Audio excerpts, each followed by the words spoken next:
కూటమి పరిపాలన అంతా కేసులతో సాగుతోందని ఆరోపించారు YCP state coordinator Sajjala Ramakrishna Reddy. ప్రశ్నిస్తే దేశద్రోహం కేసులు పెడుతున్నారన్నారు. మెరుగైన పాలన కోసం ప్రజలకు వైసీపీ అవసరమన్నారు. ఇది వైఎస్ఆర్సీపీ వాళ్ళతో ఆగదు. వీళ్ళు ఒక్కసారి పోలీసు వ్యవస్థను అడ్డగోలు దీనికి మళ్ళిస్తే అది ఎక్కడికి పోతుందో తెలియదు.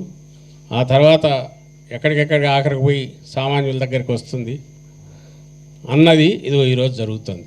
అయిపోయింది. వైఎస్ఆర్సీపీ వాళ్ళంటే వైఎస్ఆర్సీపీ వాళ్ళు కొడుతున్నారులే, వాళ్ళు చూసుకుంటారని అందరూ అనుకున్నారు. తర్వాత దాటింది. ఇప్పుడు అందరూ దాటిన వాళ్ళందరినీ కొడుతున్నారు, కేసు వైద్యులు పెడుతున్నారు. పైగా దాని గురించి గొంతెత్తపోతే మళ్ళీ ఇంకొక కేసు పెడుతున్నారు.